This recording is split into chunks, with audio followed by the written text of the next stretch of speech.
고향에 계신 부모님을 깜짝 놀라게 해드리려던 나의 계획은 내 돈으로 직접 산 집에서 시누이와 그 뻔뻔한 사돈에게 하인 취급을 당하고 계신 아버지와 어머니를 발견하면서 산산조각이 났다.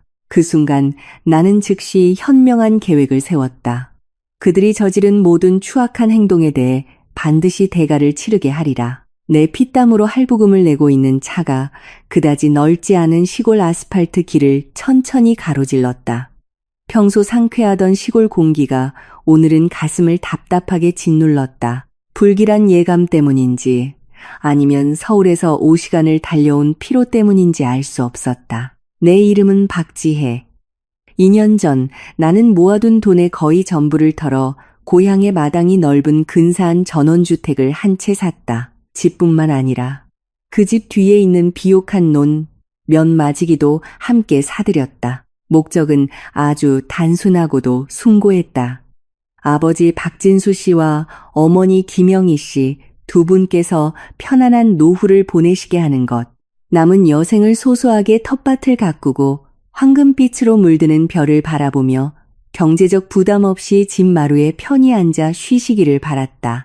그동안 전화를 드릴 때마다 두 분은 항상 행복하고 건강하고 잘 먹고 있다고 말씀하셨다. 하지만 솟구치는 그리움에 나는 오늘 아무런 예고 없이 집으로 향하기로 마음먹었다. 깜짝 선물이 되고 싶었고 부모님이 좋아하시는 것들을 사들고 가 오랫동안 뵙지 못한 그 연로한 몸을 힘껏 안아드리고 싶었다. 집과의 거리가 가까워질수록 심장이 점점 더 세차게 뛰었다.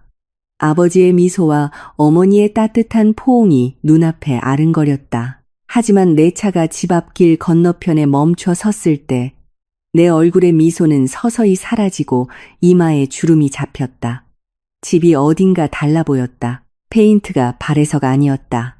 오히려 집은 소박한 어머니의 취향과는 전혀 맞지 않는 촌스러운 장식들로 너무 요란해 보였다. 값비싼 화분들이 줄지어 있었지만 어머니가 평소 가꾸시던 약초 종류는 아니었다. 내가 상상했던 것처럼 고요하고 평화로운 분위기도 아니었다. 나는 짙게 선팅된 차 안에서 시동을 껐다. 내 도착을 알리고 싶지 않았기 때문이다. 내려서 놀라게 해드리기 전에 잠시 상황을 살피고 싶었다.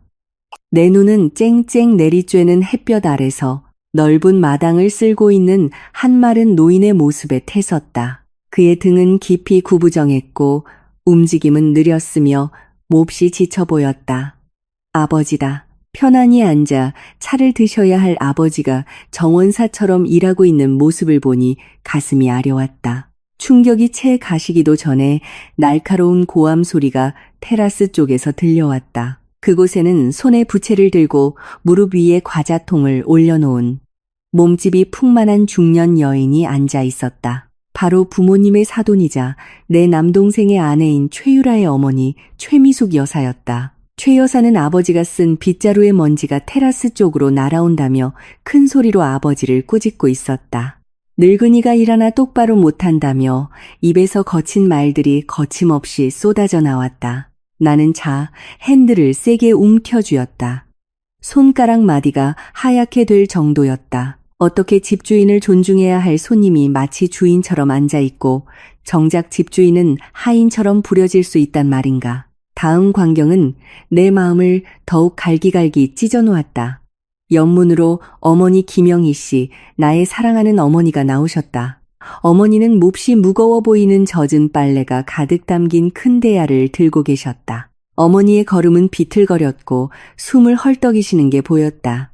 나는 어머니가 허리 디스크 병력이 있다는 것을 잘 알고 있었다. 그런데 왜 저렇게 무거운 짐을 드셔야만 하는가? 내가 어머니께서 손빨래 하실 필요가 없도록 대용량 전자동 세탁기를 사드리지 않았던가?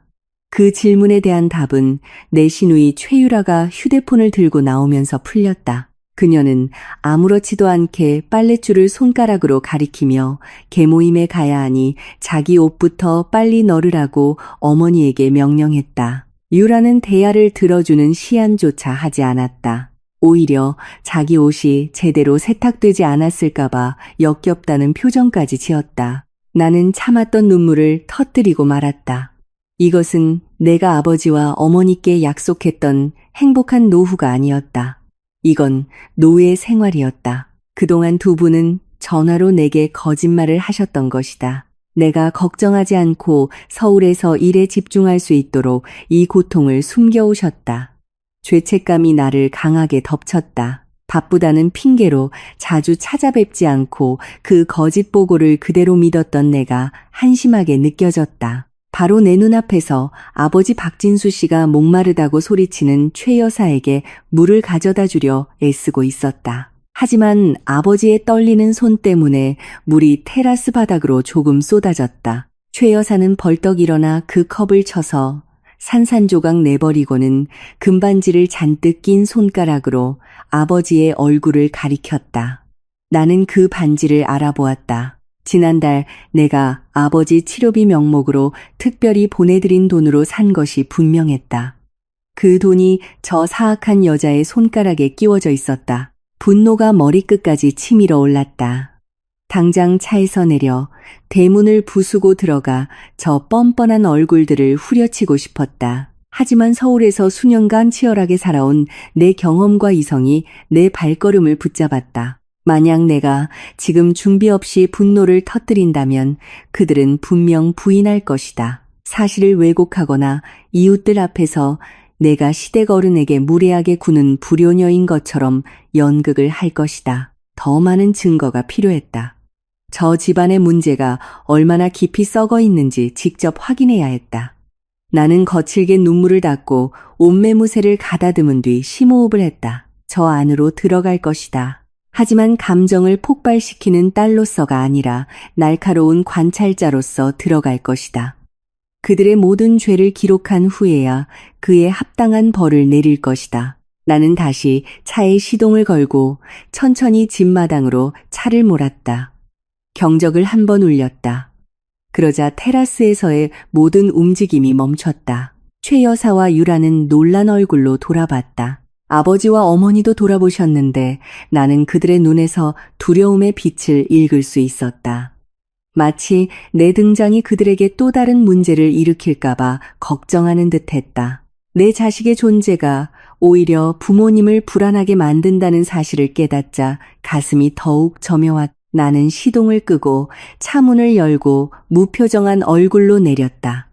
내 앞에 있는 기생충들의 오만함을 산산조각 낼 분노의 폭풍을 숨긴 채 내 발걸음은 단호하게 테라스를 향해 뻗은 길을 따라갔다. 순간 정적이 흘렀다. 방금 전까지 허리에 손을 얹고 있던 최 여사는 황급히 표정을 바꾸어 억지로 꾸민 매우 가식적으로 보이는 미소를 지었다. 휴대폰에 정신이 팔려있던 유라는 즉시 주머니에 폰을 넣고 화분을 정리하는 척했다. 마치 부지런한 며느리인 것처럼. 박진수 아버지와 김영희 어머니는 마당 구석에 못 박힌 듯 서 계셨다. 두 분의 손은 서로를 꽉 쥐고 있었다. 그들의 시선은 슬픔에 잠겨 나를 바라보고 있었다. 당장이라도 달려가 그들을 껴안고 그 발 아래서 울며 너무 늦게 돌아온 것을 사과하고 싶었다. 하지만 내가 지금 약한 모습을 보이면 최 여사와 유라가 더욱 기고만장해질 것을 알았다. 나는 강해야 했다. 부모님의 방패가 되어야 했다. 어머, 지혜 왔구나. 말도 없이? 말했으면 엄마가 맛있는 거 해놨을 텐데. 최 여사가 최대한 다정한 척 꾸민 목소리로 소리치며 나를 안으려 했다. 짙은 향수 냄새가 코를 찔렀다. 아까 바람결에 맡았던 아버지의 땀 냄새와는 너무나 대조적이었다. 나는 그녀의 포옹을 부드럽게 피하며 가방을 고쳐 매는 척했다. 내 시선은 곧장 그녀를 날카롭게 향했다. 첫 마디부터가 거짓투성이었다. 맛있는 음식을 해놓다니. 그 고운 손으로는 부엌칼 한 번 잡아본 적 없어 보였다. 나는 짧게 고개를 끄덕이고는 그들 두 사람을 지나쳐 바로 아버지와 어머니께로 걸어갔다. 나는 굳은 살이 박인 아버지의 거친 손을 잡았다. 피부가 뜨거웠다. 아버지는 열이 있으신 것 같았다. 그리고는 비눗물에 너무 오래 담가 쭈글쭈글해진 어머니의 손을 잡았다. 아버지, 어머니, 지혜 왔어요. 내가 나지막이 말했다. 어머니의 눈에 눈물이 고였고 입술이 무언가 말하려는 듯 떨렸지만 최 여사 쪽을 두려운 듯 곁눈질했다. 결국 어머니는 고개를 끄덕이며 그래, 건강하게 와서 다행이다, 얘야. 라고 속삭일 뿐이었다. 그게 전부였다. 불평도 하소연도 없었다. 그분들의 순수함이 오히려 내 가슴을 더 깊이 베는 칼날이 되었다. 나는 두 분을 테라스 의자에 앉혀드리려 했다. 하지만 유라가 재빨리 말을 잘랐다. 아, 형님. 아버님이랑 어머님은 밭이라고 오셔서 아직 더러우세요. 새 의자 더러워져요. 뒤에서 먼저 씻고 오시라고 할게요. 유라의 말을 듣는 순간 피가 끓어올랐다. 그 새 의자는 내가 2년 전에 산 원목 의자였다. 아버지가 오후에 편히 앉아 쉬시라고 특별히 사드린 것이었다. 그런데 왜 이제 아버지가 자신의 의자에 앉는 것조차 금지당해야 하는가? 하지만 나는 자신을 억눌렀다. 아, 그래. 짧게 대답했다. 나는 아버지와 어머니가 절뚝이며 집 뒤편으로 걸어가시는 것을 지켜보았다. 그동안 나는 최 여사와 유라에게 이끌려 거실로 들어갔다. 안으로 들어서자마자 나는 확연히 달라진 인테리어를 보았다. 내 졸업 사진과 우리 가족 사진은 벽에서 사라져 있었다. 대신 유라와 현우의 커다란 결혼 사진과 활짝 웃고 있는 최 여사의 클로즈업 사진이 걸려 있었다. 이 거실은 더 이상 내 부모님의 집처럼 느껴지지 않았다. 마치 최 여사의 작은 궁전 같았다. 내 동생 현우는 화장실에 있어 곧 나올 거야. 어서 앉아. 지혜야. 피곤하겠다. 최 여사가 가장 푹신한 소파에 앉아 다리를 편하게 올리며 말했다. 나는 화장실에 가겠다고 허락을 구했다. 사실은 집안 상태를 더 자세히 둘러보기 위한 핑계였다. 나는 안방으로 향했다. 그 방은 화장실이 딸려 있고 내가 부모님의 허리를 위해 특별히 사들인 의료용 침대가 있어 당연히 부모님이 쓰셔야 할 방이었다. 방문이 살짝 열려 있었다. 나는 안을 들여다보았다. 방 안은 유라와 최 여사의 물건으로 가득했다. 옷들이 널려 있었고 화장대에는 값비싼 화장품 병들이 가득했다. 내 짐작이 맞았다. 그들이 안방을 빼앗은 것이다. 그렇다면 내 부모님은 어디서 주무시는 걸까? 내 발걸음은 부엌 뒤편으로 향했다. 그곳에는 예전에 쌀 창고로 쓰던 작은 방이 있었다. 문은 낡았고 달아빠진 커튼으로만 가려져 있었다. 나는 조심스럽게 커튼을 젖혔다. 그 안의 광경에 나는 숨이 나뒀다. 푹신한 침대는 없었다. 차가운 시멘트 바닥 위에 얇은 돗자리가 깔려 있을 뿐이었다. 베개는 낡았고 이불은 얇았다. 방구석에는 낡은 상자들이 쌓여 있었다. 그곳에서 아버지와 어머니가 다리를 뻗고 앉아 서로를 주무르고 계셨다. 아버지는 허리 통증을 참으며 신음했고 어머니는 정성껏 파스를 붙여드리고 있었다. 그들은 내가 온 것을 눈치채지 못했다. 참아요, 여보. 이따가 현우 퇴근하면 약 사올 돈 좀 달라고 해봐요. 어머니가 속삭였다. 아니야, 여보. 현우 불쌍해. 또 아내한테 혼날 거야. 난 아직 괜찮아. 나는 흐느낌이 새어나가지 않도록 입을 틀어막았다. 온몸이 심하게 떨렸다. 그들은 내가 피땀 흘려 산 집에서 편안한 자신들의 방에서 쫓겨났다. 낡은 물건처럼 창고에서 자도록 강요당했다. 내 안의 분노는 불타오르는 결심으로 바뀌었다. 나는 조용히 휴대폰을 꺼냈다. 그 방의 상태를 녹화하고 고통스러워하시는 아버지의 모습과 그들의 나지막한 대화를 녹음했다. 이것이 첫 번째 증거다. 반박할 수 없는 잔혹함의 증거. 그날 밤 식탁에서는 연극이 계속되었다. 최 여사와 유라는 주 식탁에 음식을 차렸다. 갈비찜, 잡채, 그리고 신선한 과일들이 있었다. 동생 현우가 퇴근해서 돌아왔다. 그는 야위고 지쳐 보였다. 얼굴은 어두웠다. 나를 보자 그는 놀라며 불안해했다. 잠시 나를 안았지만 그의 눈은 내 눈을 오랫동안 마주치지 못했다. 우리는 함께 식사를 하기 위해 앉았다. 하지만 아버지와 어머니는 식탁에 계시지 않았다. 아버지랑 어머니는요? 내가 숟가락을 들며 물었다. 유라는 닭갈비를 씹으며 아무렇지 않게 대답했다. 아, 어르신들은 뒤에서 드시는 걸 좋아하세요. 바닥에 앉는 게 더 편하시대요. 식탁에 앉으면 다리가 저리시다고. 거짓말. 나는 그것이 거짓말이라는 것을 알았다. 나는 아직 비어있는 내 접시를 들고 부엌으로 향했다. 현우가 나를 막으려 했다. 누나, 그냥 여기서 먹어. 하지만 나는 그의 손을 뿌리쳤다. 부엌에 도착했을 때 나는 아버지와 어머니가 찬밥에 국물 찌꺼기와 탄 두부 조각으로 식사하고 계시는 것을 보았다. 하루 종일 강제 노동에 시달린 후라 굶주리셨는지 허겁지겁 드시고 계셨다. 내 마음은 산산조각이 났다. 나는 식당으로 돌아왔다. 그곳에 있는 얼굴들을 하나하나 날카롭게 쳐다보았다. 탐욕스러운 최 여사, 교활한 유라, 그리고 비겁한 현우, 그들 모두는 자신들을 낳고 길러준 사람들의 고통 위에서 맛있는 음식을 즐기고 있었다. 왜 그렇게 쳐다보세요, 형님? 유라가 내 시선에 방해받았다는 듯 불쾌한 투로 물었다. 나는 옅은 미소를 지었다. 아주 차가운 미소였다. 아니야. 그냥 남의 피땀으로 산 음식이 얼마나 맛있을까 생각하고 있었어. 즐길 수 있을 때 즐겨. 그 즐거움이 언제 강제로 빼앗길지 아무도 모르니까. 식탁의 분위기는 갑자기 조용하고 긴장감 넘치게 변했다. 최 여사는 숟가락을 거칠게 내려놓았다. 현우는 고개를 더욱 깊이 숙였다. 나는 다시 자리에 앉았지만 먹기 위해서가 아니었다. 나는 머릿속으로 계획을 세우기 시작했다.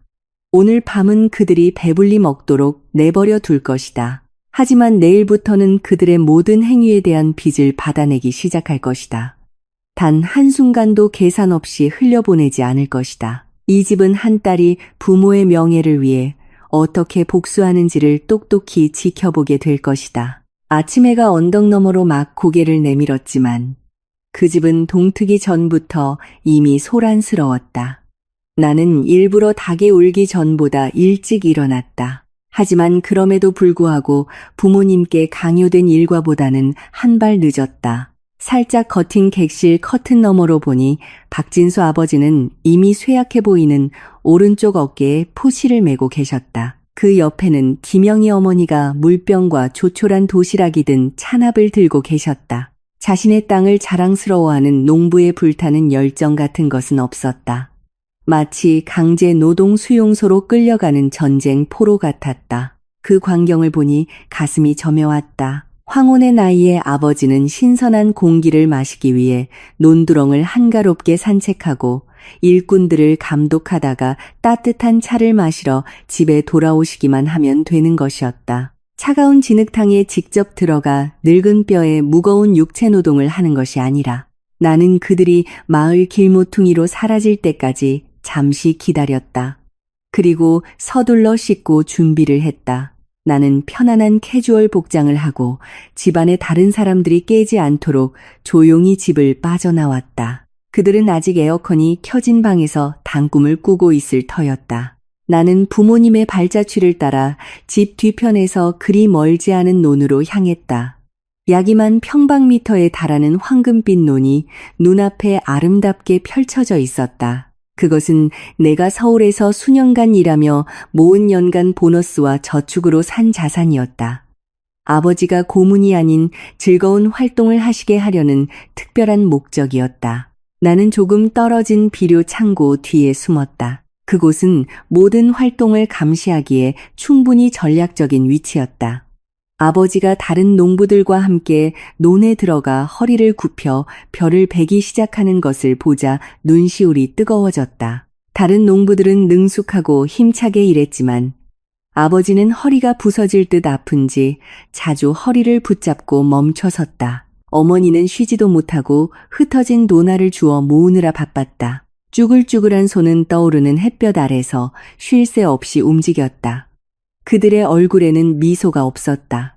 오직 땀과 체념만이 가득했다. 오전 10시경 별을 실어 나르는 트럭 한 대가 농가 마을 길로 들어섰다. 그와 동시에 내가 동생 현우의 것이라고 알고 있는 스쿠터 한 대가 쏜살같이 달려와 트럭 옆에 섰다. 하지만 내린 사람은 현우가 아니라 유라였다. 내 시누이는 마치 논에 온 톱스타처럼 차려입고 내렸다. 그녀는 커다란 선글라스를 끼고 햇볕으로부터 피부를 보호하기 위해 레이스 양산을 쓰고 마스크를 착용하고 있었다. 그녀는 논 가운데서 땀 흘리고 있는 시아버지와 시어머니 쪽은 쳐다보지도 않았다.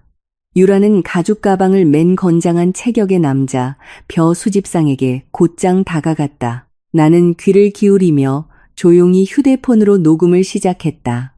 그리고 바나나 나무 덤불 뒤로 살금살금 조금 더 가까이 다가갔다. 내가 들은 대화는 정말로 피가 끓게 만들었다. 수집상은 유라에게 두툼한 고액권 돈다발 몇 개를 건넸다. 그것은 풍년 수확의 결과물로 수천만 원에 달하는 금액이었다. 유라는 반짝이는 눈으로 그 돈을 받았다. 그녀의 손가락은 재빨리 지폐를 세었다. 좋아요. 이번 계절엔 수확이 꽤 괜찮네요. 시부모님한테는 실제 총액이 얼마인지 절대 말하면 안 돼요. 알았죠. 유라가 작은 웃음을 터뜨리며 수집상에게 으름장을 놓았다. 수집상은 그저 고개를 끄덕이고는 볼 일이 끝나자 떠났다. 유라가 그 돈을 핸드백에 넣으려 할 때 박진수 아버지가 숨을 헐떡이며 논두렁으로 올라오셨다. 발은 진흙투성이었다. 그는 매우 애처롭게 간청하는 태도로 유라에게 다가갔다. 예, 유라야. 아버지가 갈라진 목소리로 불렀다. 그 돈에서 조금만 줄 수 있겠니? 딱 5만 원만. 관절염 약이 다 떨어졌구나. 어젯밤에는 다리가 바늘로 찌르는 것 같아서 잠을 잘 수가 없었어. 유라는 아버지를 역겹다는 듯이 쳐다보았다. 마치 아버지가 방금 돈을 손에 쥐게 해준 논의의 정당한 주인이 아니라 구걸하는 거지인 것처럼 그녀는 거칠게 코웃음을 치고는 가방을 단단히 닫았다. 어머, 아버님도 참. 조금만 하면 약타령. 조금만 하면 아프다고. 그건 아버님이 운동을 안 해서 그래요. 근육이 굳지 않게 열심히 일하셔야죠. 이 돈은 다 쓸 때가 정해져 있다고요. 계모임 붙고 다 떨어진 제 화장품도 사야 하고 다음 주 결혼식에 들고 갈 새 가방도 사야 해요. 박서방네 며느리가 후줄근하게 다니면 창피하잖아요. 그냥 참으세요. 걷다 보면 저절로 나아질 거예요. 그 대답은 너무나 냉혹했고 일말의 죄책감도 없이 술술 흘러나왔다. 아버지는 그저 고개를 숙이고 아무런 반박도 하지 못했다. 멀리서 그 말을 들은 김영희 어머니가 급히 다가와 아버지의 팔을 부드럽게 끌었다. 괜찮아요, 여보. 이따가 제가 코코넛 오일로 또 주물러 드릴게요. 그래. 유라한테 달라고 하지 마요. 걔도 쓸 데가 많아서 불쌍하잖아. 어머니가 떨리는 목소리로 위로했다. 어머니의 그 말은 오히려 내 가슴을 후벼 팠다. 내 부모님이 며느리의 라이프 스타일 유지가 자신들의 건강보다 더 중요하다는 생각에 얼마나 익숙해지고 세뇌당했는지를 보여주는 것이었다. 유라는 스쿠터에 올라타 아버지와 어머니의 얼굴에 먼지를 날리며 쏜살같이 떠나버렸다. 나는 은신처 뒤에서 굳은 채로 서 있었다. 분노의 눈물이 뺨을 타고 흘렀다. 오른손으로 바나나 나무 줄기를 껍질이 벗겨질 때까지 꽉 쥐었다. 충분해. 이 증거만으로도 저 탐욕스러운 여자를 그녀에게 어울리는 지옥으로 끌고 가기에 충분하고도 남았다. 나는 아버지와 어머니가 다시 일터로 돌아갈 때까지 기다렸다. 그리고 다른 길로 돌아서 집으로 향했다. 나는 서울에 있는 믿을 만한 변호사에게 연락해 나중에 그들이 빠져나갈 구멍이 없도록 자산명의 이전 서류를 법적으로 신속히 처리해달라고 요청했다. 집에 도착하니 유라가 거실에서 바쁘게 움직이고 있었다. 방금 받은 돈다발을 찍어 소셜미디어에 역겨운 글과 함께 올리고 있었다. 남편의 노력과 현모양처의 기도로 풍년, 철없는 아내의 용돈벌이 성공, 럽스타그램, 세대길상, 읽는 것만으로도 속이 메스꺼웠다. 남편의 노력이라니. 현우는 주민센터의 평범한 계약직일 뿐이었다. 그리고 전우는 내 늙은 아버지의 등골로 일군 것이었다. 그들은 거짓말 위에 또 거짓말을 쌓아가고 있었다. 나는 내 방으로 들어가 모든 녹음 파일을 노트북에 저장하고 여러 개의 백업 복사본을 만들었다. 조금만 더 참아야 했다. 내일이 진정한 심판의 날이 될 것이다. 오늘 하루는 그들이 오만함 속에서 높이 날아오르도록 내버려 둘 것이다. 내일 내가 그들을 추락시킬 때 그 고통이 그들의 오만의 뼈를 먼지가 될 때까지 부서뜨릴 수 있도록 오늘 아침 집안 분위기는 야시장보다 훨씬 더 시끌벅적하고 떠들썩하게 변했다. 최 여사가 아들과 며느리의 성공을 축하한다는 명목으로 대규모 계모임 겸 잔치를 열었기 때문이다. 새벽부터 출장 뷔페 차량이 도착해 고급스러워 보이는 다양한 음식들을 내리기 시작했다. 갈비찜과 잡채 냄새가 집안 곳곳에 퍼져 누구든 군침을 돌게 했다. 넓은 앞마당에는 장식용 텐트가 설치되었고 우아한 공단 천으로 덮인 의자들이 놓여 있었다. 최 여사와 유라는 아침부터 장식 담당자들을 지시하느라 분주했다. 두 사람은 아침부터 한껏 치장했다. 최 여사는 햇빛에 반짝이는 스팽글이 가득한 현대적인 한복을 입고 있었다. 높게 올린 머리는 그녀를 더욱 거만해 보이게 했다. 목, 귀, 손목에는 두껍고 화려한 금 장신구들이 가득했다. 나는 그것들이 100% 내 아버지의 피땀으로 산 것임을 확신했다. 한편 유라는 매우 비싸 보이는 실크 소재의 파티 드레스를 입고 있었다. 그녀의 얼굴은 심술주는 본 모습을 감추는 두꺼운 화장으로 덮여 있었다. 나는 방창문 너머로 이 모든 준비 과정을 조용히 지켜보았다. 박진수 아버지와 김영희 어머니를 보자 가슴이 더욱 아팠다. 그들은 꾸미지도 좋은 옷을 입지도 편안히 앉아 손님을 맞이하도록 초대받지도 못했다.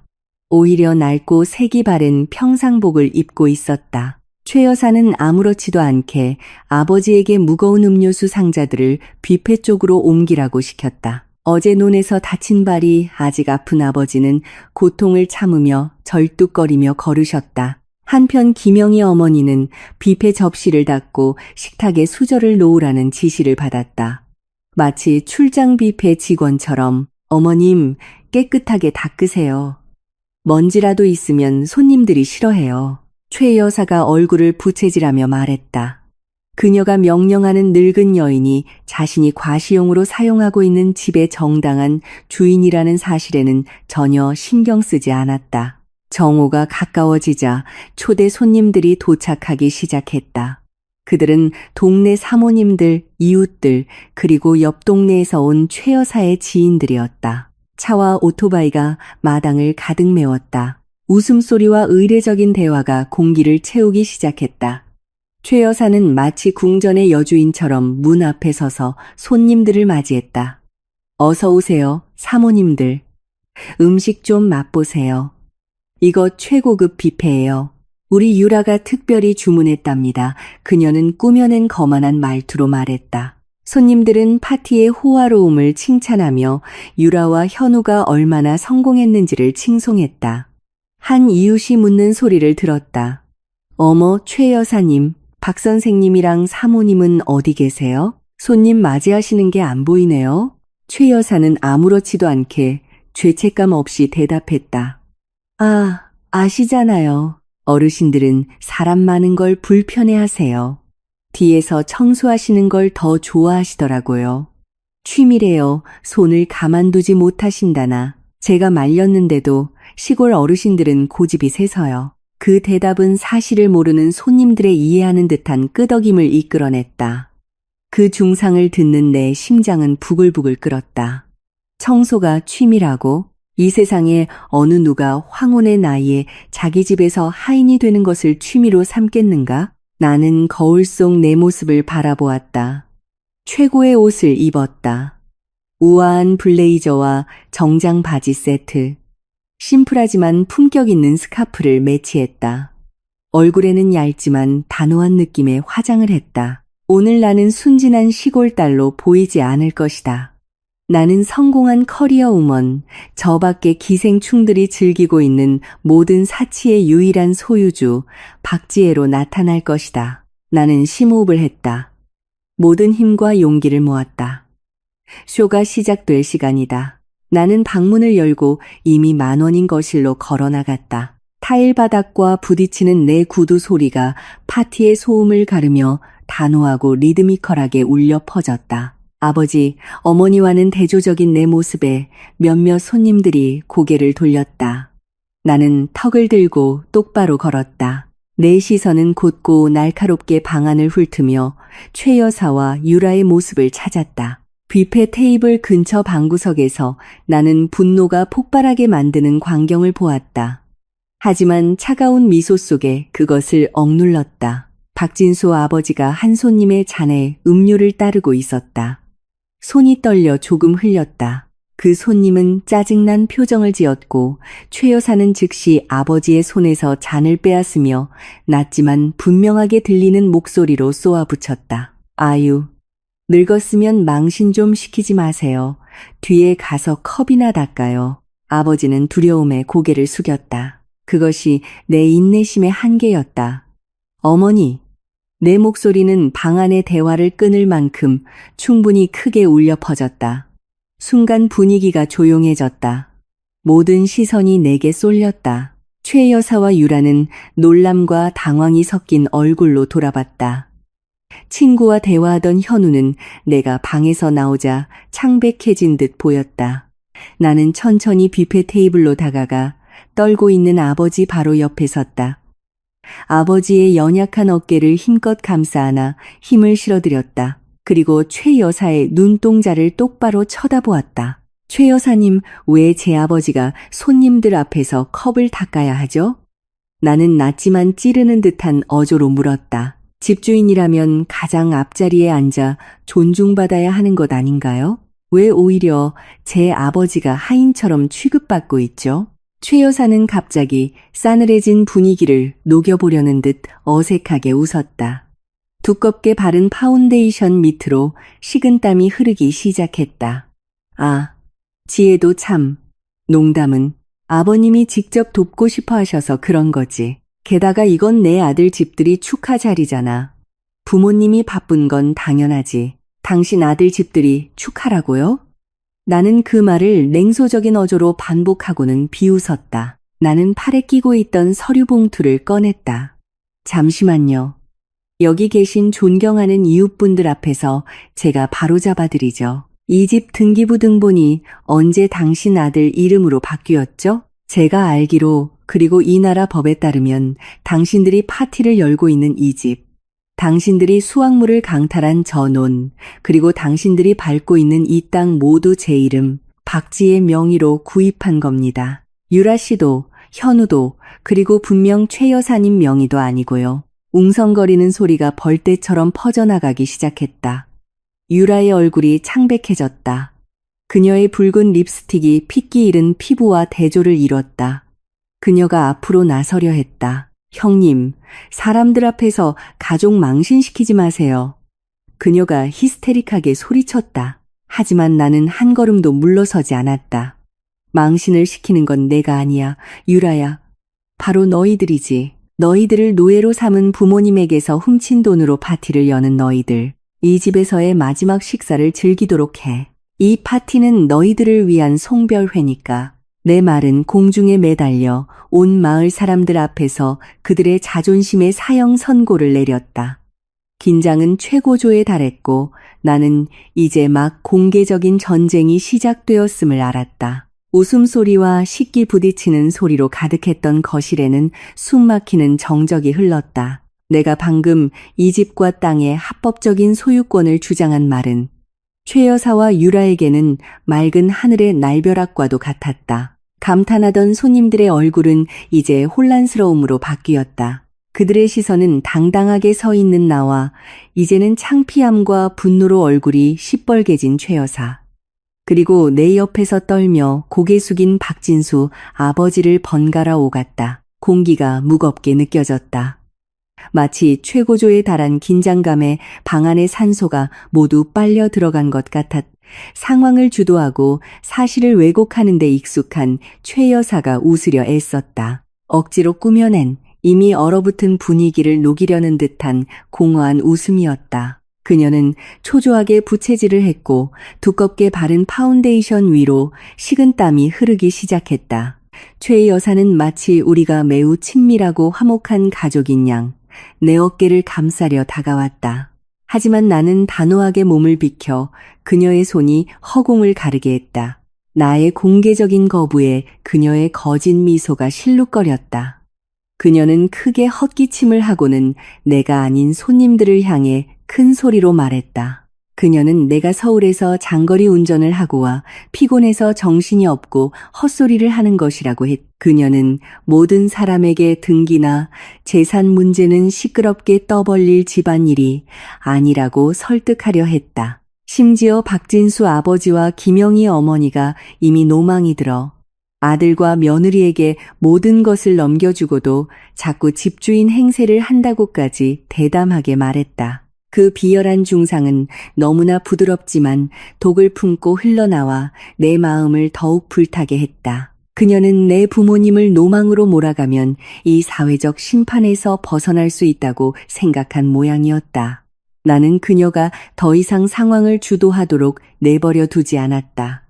나는 그녀의 말에 대답하는 대신 아버지와 어머니를 향해 돌아섰다. 아직 자리에 얼어붙어 있는 수십 쌍의 이웃들 눈앞에서 나는 최 여사를 할 말 잃게 만드는 행동을 했다. 나는 김영희 어머니의 손, 갈라지고 지독한 세제 냄새가 나는 그 손을 잡았다. 나는 그 손을 높이 들어 모든 사람에게 보여주었다. 이 손을 보십시오. 나는 울음을 참으며 떨리는 목소리로 외쳤다. 이 손이 저와 제 동생을 키웠습니다. 이 손은 노년의 염주와 기도서를 쥐고 있어야 할 손입니다. 하지만 이 손이 지금 무엇을 하고 있는지 보십시오. 며느리의 파티복을 매일 손으로 빨도록 강요당해 피부가 벗겨졌습니다. 이것이 최 여사님이 말한 집의 여왕의 손입니까? 청소가 취미라면 손이 이렇게 망가질 수 있습니까? 손님들이 웅성거리기 시작했다. 앞줄에 앉아있던 부녀회 아주머니들이 손으로 입을 가리기 시작했다. 그들의 눈은 김영희 어머니의 비참한 손 상태를 보고 휘둥그레졌다.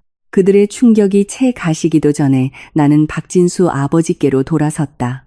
나는 아버지의 낡은 셔츠 소매를 살짝 걷었다. 그곳에는 위팔에 푸르스름한 멍자국이 선명하게 보였다. 강하게 쥔 자국이거나 무딘 물체에 부딪힌 흔적이었다. 아버지는 창피해서 손을 빼려 하셨지만 나는 부드럽게 그를 붙잡았다. 나는 모든 사람 앞에서 아버지에게 물었다. 누가 이렇게 했어요? 아버지는 그저 침묵하며 유라 쪽을 두려운 듯 곁눈질했다. 아버지가 며느리를 두려워하는 그 눈빛은 그곳에 있던 모든 사람에게 가장 정직한 대답이 되었다. 말은 필요 없었다. 아버지의 몸짓은 그가 겪은 수천 가지 고통을 이미 이야기하고 있었다. 궁지에 몰린 유라가 공황 상태에 빠지기 시작했다. 그녀는 날카로운 목소리로 소리치며 내가 상황을 과장하고 있다고 비난했다. 그 멍은 아버지가 부주의해서 화장실에서 넘어져 생긴 것이라고 말했다. 유라는 내 옆에서 아버지를 끌어내려고 다가왔다. 하지만 나는 즉시 몸으로 막아섰다. 나는 용암도 얼릴 수 있을 듯한 시선으로 유라를 쏘아보았다. 화장실에서 넘어져서 어떻게 사람 손가락 자국 모양의 멍이 생길 수 있지? 나의 구체적이고 날카로운 질문에 유라는 입을 다물었다. 그녀는 한 걸음 물러섰고 얼굴은 창백해졌다. 나는 시선을 내 남동생 방구석에서 생명 없는 조각상처럼 굳어있던 현우에게로 돌렸다. 나는 크고 단호한 목소리로 현우의 이름을 불렀다. 현우는 깜짝 놀라 움찔했다. 나는 그에게 방 한가운데로 나와 아버지와 어머니 앞에 서라고 명령했다. 현우는 망설이며 걸어 나왔다. 마치 족쇄에 채워진 듯 발걸음이 무거웠다. 그가 내 앞에 섰을 때 나는 그의 눈에서 두려움을 볼 수 있었다. 나에 대한 두려움이 아니라 그의 아내에 대한 두려움이었다.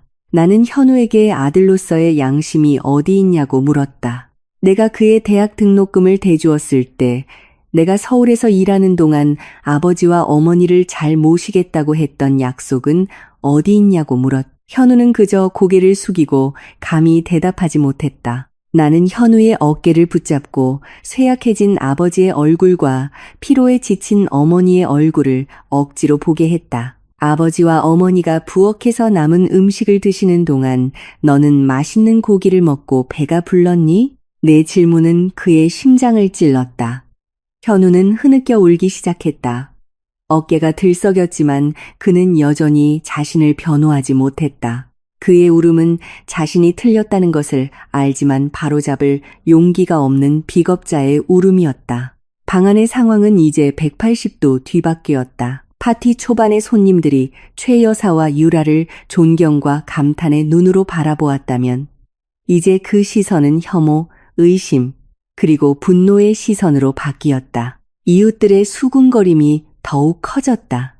누군가는 요즘 박 선생님이 왜 그렇게 말라 보였는지 이제 알겠다고 말했다. 누군가는 이 집에서 자주 고함 소리가 들렸지만 참견할 용기가 없었다고 맞장구 쳤다. 이제 모든 거짓의 장막이 걷혔다. 자신의 입지가 위태로워진 것을 깨달은 최 여사는 마지막 카드를 꺼내기로 결심했다. 그녀는 갑자기 바닥에 쓰러져 매우 극적으로 기절한 척했다. 그렇게 하면 사람들의 관심이 쏠리고 내가 그녀를 추궁하는 것을 멈출 것이라고 기대한 것이다.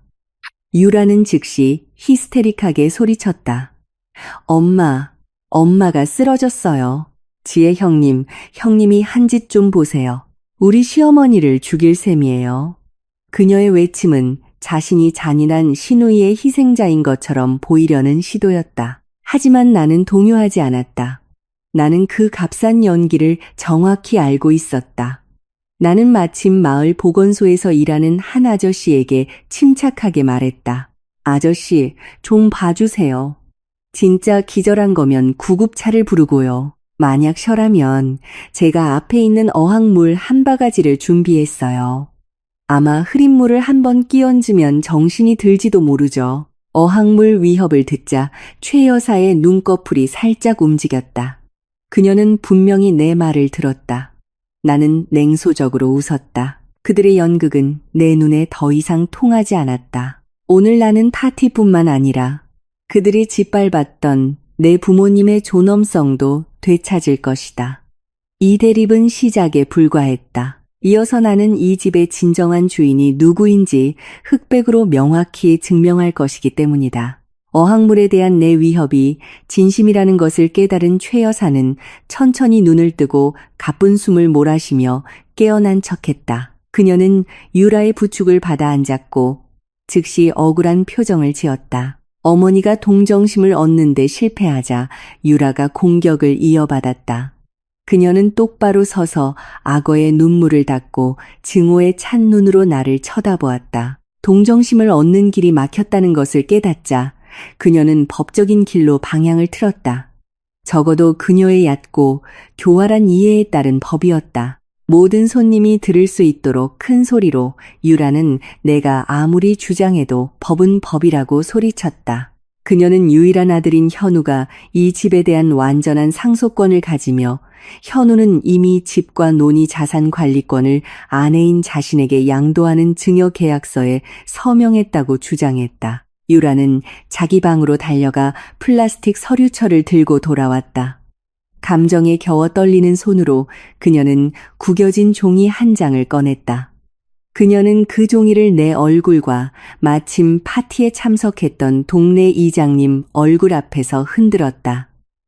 이것 보세요. 그녀가 외쳤다. 이건 현우 씨 서명이에요.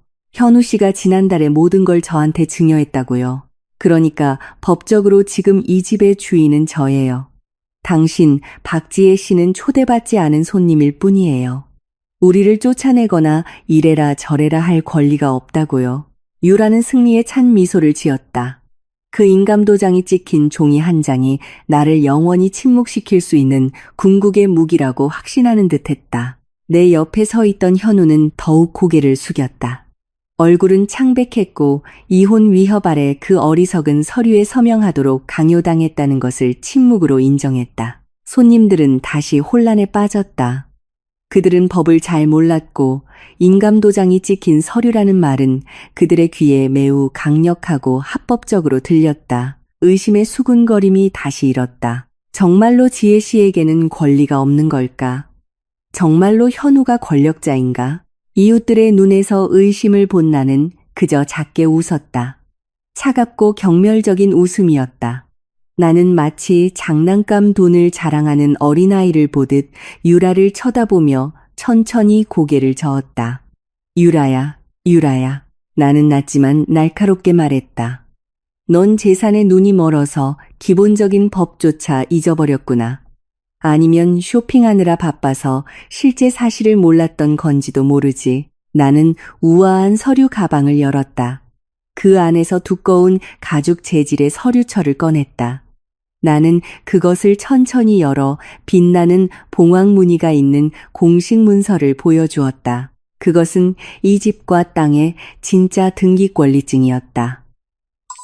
나는 그 증명서를 이장님께 드려 모든 사람 앞에서 읽고 확인해달라고 부탁했다. 이장님, 큰 소리로 읽어주세요. 이 진짜 등기권리증에 적힌 소유자 이름이 누구입니까? 박진수 아버지 이름인가요? 현우 이름인가요? 아니면 다른 사람 이름인가요? 나는 공손하지만 단호하게 요청했다. 이장님은 안경을 고쳐 쓰고 눈을 가늘게 뜨고 문서의 글자를 읽었다. 순간 분위기가 조용해졌다. 모든 사람이 숨을 죽이고 권리자의 대답을 기다렸다. 이장님은 위험 있는 목소리로 읽었다. 박지혜 명의로 되어 있습니다. 예, 이건 진짜 등기 권리증이고 이름이 분명히 박지혜라고 적혀 있네요. 박진수 씨도 현우 씨도 아닙니다. 충격의 함성이 다시 방을 가득 채웠다. 나는 이제 믿을 수 없다는 듯 입을 벌리고 있는 유라를 쳐다보았다. 분노로 붉었던 그녀의 얼굴이 이제는 석회처럼 하얗게 변했다. 다리가 휘청거렸다. 어떻게? 그녀가 속삭였다. 현우는 너한테 이 집을 증여할 아무런 권리가 없었어, 유라야. 내가 말을 잘랐다. 왜냐하면 이 집은 처음부터 내 명의로 직접 구입한 거니까. 아버지 명의가 아니었어. 나는 미래에 혹시라도 부모님의 순진함을 이용할 탐욕스러운 기생충들로부터 부모님을 보호하기 위해 일부러 그렇게 했어. 그리고 내 예감은 정확했지. 네가 자랑하던 그 증여 계약서는 그냥 쓰레기일 뿐이야. 현우는 자기가 가지지 않은 것을 줄 수 없어. 그 인감도장 찍힌 서명은 법적으로 아무런 가치가 없다고. 유라는 뒤로 비틀거리다 뷔페 테이블에 부딪혔고 몇몇 숟가락이 쨍그랑 소리를 내며 떨어졌다. 그녀의 세상은 순간 무너져 내렸다. 그녀의 소유권 주장은 산산조각 났다. 하지만 난 아직 끝나지 않았어. 너희들의 평판의 박을 마지막 못이 남아있고 너희가 사기꾼일 뿐만 아니라 마음 없는 인간이라는 것을 증명할 게 있어. 나는 휴대폰을 꺼내 파티 음악을 틀던 블루투스 스피커에 연결하며 말했다. 친애하는 이웃 여러분, 들어보십시오. 이것이 손님이 없을 때 이 존경받는 가족의 진짜 얼굴입니다. 나는 재생 버튼을 눌렀다. 어제 논과 테라스에서 녹음했던 음성 파일이 방 전체에 우렁차게 울려 퍼졌다. 아버지를 욕하는 최 여사의 날카로운 목소리가 선명하게 들렸다. 이 쓸모없는 늙은이, 빗질 하나 제대로 못해. 밥 먹을 생각도 마. 이어서 유라의 경멸의 찬 목소리가 들렸다. 돈만 축내는 소리. 그냥 죽어버려. 귀찮게 하지 말고. 그리고 약을 애원하는 아버지의 신음소리. 그 녹음은 군중 속에서 터진 폭탄과 같았다. 더 이상 의심도 동정도 없었다. 이웃들의 얼굴은 이제 명백한 분노로 가득 찼다. 몇몇 아저씨들은 주먹을 쥐었다. 아주머니들은 혐오스러운 눈으로 최 여사와 유라를 쳐다보았다. 최 여사는 귀를 막고 소리쳤다. 거짓말이야. 조작된 거라고. 하지만 아무도 믿지 않았다. 그 목소리는 너무나 진짜였고 조작하기에는 너무나 잔인했다. 그들이 그동안 쌓아올린 좋은 시어머니와 성공한 며느리의 이미지는 순식간에 산산조각 났다. 그들은 이제 사회적 제재 앞에서 발가벗겨졌다. 들으셨습니까? 내가 물었다. 내 목소리는 분노의 눈물을 참느라 떨렸다. 저것이 제 부모님의 일상이었습니다. 제가 그분들의 행복을 위해 사들인 집에서 받은 것은 욕설, 모욕, 굶주림이었습니다. 이제 아직도 그들을 변호할 사람이 있습니까? 아무도 대답하지 않았다. 오직 방 안 모든 곳에서 그 두 탐욕스러운 여자를 향한 비난의 시선만이 쏟아질 뿐이었다. 이 파티는 인민재판으로 변했다. 그리고 망치가 두드려지기도 전에 유죄 판결은 이미 내려졌다. 나는 유라가 바닥에 힘없이 주저앉는 것을 보았다. 후회해서가 아니라 자신이 완전히 패배했다는 것을 알기에 우는 것이었다. 그리고 나는 부모님 옆에 서서 가슴속에 무거운 짐이 서서히 걷히는 것을 느꼈다. 진실은 밝혀졌고 거짓말쟁이들이 숨을 곳은 더 이상 없었다. 방금 재생한 녹음 파일의 메아리는 서서히 사라졌지만 그 여파는 그것을 들은 모든 사람에게 숨막히는 짙은 연기처럼 남았다. 호화로웠던 거실은 이제 판사 없는 법정처럼 느껴졌고 유죄 판결은 그곳에 있던 수십 명의 이웃들의 시선으로 내려졌다. 최 여사는 숨을 헐떡이며 바닥에 주저앉아 있었다. 얼굴은 창백했고 마치 몸의 피가 멈춘 듯했다. 유라는 입을 반쯤 벌린 채 얼어붙어 있었다. 눈은 도망치거나 변명할 구멍을 찾으려 미친 듯이 움직였다. 하지만 그 방의 어느 구석도 피난처를 제공하지 않았다. 동생 현우는 여전히 뷔페 테이블 옆에서 깊이 고개를 숙이고 있었다. 어깨는 엄청난 수치심의 무게에 짓눌려 축 처져 있었다. 나는 거짓을 파괴하는 무기가 된 휴대폰을 여전히 손에 쥔 채 방 한가운데에 굳건히 섰다. 하지만 나는 아직 끝나지 않았다. 그들을 그냥 쫓아내는 것은 너무 쉬운 처사였다. 그들을 쫓아내기만 하면 교훈을 주지 못한 채 기생충을 다른 곳으로 옮기는 것밖에 되지 않았다. 나는 그들의 오만의 뿌리를 섬유질까지 뽑아버리고 싶었다. 그리고 탐욕스러운 사람들에게 상처를 주는 가장 좋은 방법은 그들이 가장 숭배하는 재산을 공격하는 것이었다. 나는 방구석, 내 서류 가방이 놓인 작은 테이블로 천천히 걸어갔다. 숨막히는 정적이 내 발걸음을 따라왔다. 손님 중 누구도 감히 소리내지 못했다. 식기 부딪히는 소리조차 들리지 않았다. 나는 가방을 열어 두꺼운 검은색 노트와 큰 계산기, 그리고 펜 한 자루를 꺼냈다. 나는 다시 방 한가운데로 돌아와 빈 의자를 끌어다 최 여사와 유라 바로 앞에 여유롭게 앉았다. 나는 계산기를 무릎 위에 올려놓고 그들을 꿰뚫는 듯한 차가운 시선으로 바라보았다. 너희들은 이 모든 잔혹함이 밝혀진 후에 내가 그냥 가라고 할 줄 알았나 보지? 그렇게 쉽지는 않을 거야. 내가 평탄하게 말했다. 목소리는 차분했지만 각 음절에는 명백한 위협이 담겨 있었다. 비즈니스 세계에서는, 그리고 너희도 알다시피 나는 사업가야. 공짜 점심은 없어. 모든 것에는 대가가 따르지. 그리고 오늘 나는 너희가 먹은 밥 한 톨, 훔쳐간 돈 한 장, 그리고 너희들 때문에 내 부모님이 흘린 눈물 한 방울에 대한 대가를 청구할 거야. 유라가 이미 산산조각난 용기를 쥐어짜내며 코웃음을 쳤다. 무슨 소리예요? 우리한테 돈을 달라고요? 정말 돈만 밝히는 신우이네. 부자라면서 가족한테 그렇게 계산적이에요. 그녀는 자신이 인색한 것처럼 보이게 상황을 뒤집으려는 듯 떨리는 목소리로 쏘아붙였다. 나는 작게 감정 없는 마른 웃음을 터뜨렸다. 가족? 네가 아버지를 욕할 때, 아니면 어머니를 하인으로 부릴 때 언제부터 나를 가족으로 생각했지? 이 위급한 상황에 농담하지 마. 유라야, 재미없으니까. 나는 노트를 펴기 시작했다. 그 페이지들은 내가 어젯밤부터 정리해둔 숫자로 가득했다. 의심스러운 은행 거래 내역과 자산 손실 추정치 증거를 바탕으로 요약한 재무 보고서였다. 계산 좀 해보자. 나는 계산기 버튼을 누르기 시작했다. 조용한 방 안에서 계산기 버튼 소리가 똑딱거리는 시한폭탄 소리처럼 크게 울렸다. 첫째, 집세. 너희들은 2년 내내 3성급 호텔 수준의 시설을 갖춘 안방을 차지했어. 전기, 수도, 인터넷 등 이 집의 모든 시설을 한 푼도 내지 않고 사용했지. 그러면서 진짜 주인은 창고로 내쫓았고, 이 지역의 고급 주택 월세 시세로 계산하면 가장 낮게 잡아도 한 달에 300만 원이야. 2년은 24개월이니까 300만 원 곱하기 24는 총 200만 원. 최 여사의 얼굴이 굳어지고 눈이 튀어나올 듯 커졌다.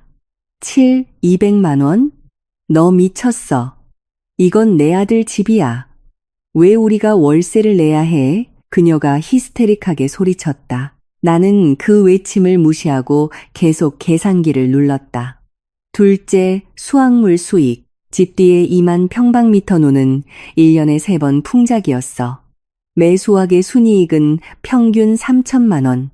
이건 최소치야. 2년 동안이면 6번 수확했으니 3천만 원 곱하기 6은 총 1억 8천만 원. 이 돈은 아버지의 노후 자금 통장으로 들어갔어야 했는데 최 여사님 목에 걸린 그 보석으로 들어갔지. 유라는 심하게 떨기 시작했다. 식은땀이 흘러내려 화장을 망가뜨렸다. 내가 언급한 숫자는 너무나 크고 현실적이었다. 이웃들은 감탄과 동시에 분노의 탄식을 터뜨렸다. 그들은 이 불효한 며느리와 사돈이 횡령한 돈의 액수가 수억 원에 달할 것이라고는 상상도 못했다. 셋째, 나는 무자비하게 말을 이었다. 신체적 및 정신적 손해배상 비용. 너희들은 내 부모님을 무급 하인으로 취급했어. 가사도우미 월급을 한 달에 200만 원으로 잡고 2명의 24개월을 곱하면 600만 원이야. 친이지를 강요당해 재발한 아버지의 허리 통증 치료비는 포함되지도 않았어. 그리고 어머니의 정신적 트라우마 비용까지 그냥 1억 원으로 반올림하자. 나는 계산기의 등호 버튼을 세게 눌렀다. 그래서 너희들이 나와 내 부모님에게 갚아야 할 총빚은 4억 800만 원, 그냥 4억 5천만 원으로 하자. 나는 계산기를 들어 그 긴 영의 행렬을 그들과 손님들에게 보여주었다. 4억 5천만 원. 이게 너희가 지금 당장 갚아야 할 대가야. 최 여사가 비명을 질렀다. 이번에는 순수한 공포의 비명이었다. 우리가 그만한 돈이 어디 있어? 우리를 죽일 셈이야? 우리는 돈 없어. 그녀는 현우에게 기어가 아들의 바지를 붙잡았다. 현우야, 뭐라도 해봐. 내 누나가 미쳤어. 우리를 갈취하려 하잖아. 나는 노트를 탁 소리가 나게 닫았다. 갈취라고? 나는 내 권리를 되찾는 것뿐이야. 돈이 없다고? 거짓말하지 마. 내 팔에 감긴 그 금팔찌를 봐. 최 여사님. 내 목을 조르는 그 목걸이를 봐. 유라의 시계를 봐. 앞에 있는 새 오토바이를 봐. 방에 있는 명품 가방들을 봐. 그 모든 게 아버지의 수확물로 산 거잖아. 그건 너희들 것이 아니야. 훔친 물건이라고. 나는 일어서서 두려움에 뒤로 물러나다 등이 벽에 부딪힌 유라에게 다가갔다. 선택지는 2가지야. 첫째, 지금 당장 4억 5천만 원을 전액 갚아. 이 순간에 현금이 없으면 아버지 돈으로 산 모든 자산을 넘기고 나머지는 공증인 앞에서 쓴 계약서대로 분할 상환해. 둘째, 나는 극적인 쉼을 주며 공포가 그들의 뼛속까지 스며들게 했다. 나는 이미 경찰에 고소장을 준비해놨어. 혐의는 여러 가지야. 사기, 자산 횡령, 상속권 문서 위조, 그리고 노인에 대한 가정 폭력. 이 녹음 증거와 이렇게 많은 목격자가 있으니 너희들은 최소 5년은 감옥에서 썩게 될 거라고 장담해. 여자 교도소는 좋지 않아. 유라야. 스킨케어도 없고 푹신한 침대도 없고 거기서는 내 빨래는 내가 직접 해야 해. 유라는 비명을 지르며 울부짖었고 다리에 힘이 풀려 바닥에 주저앉았다.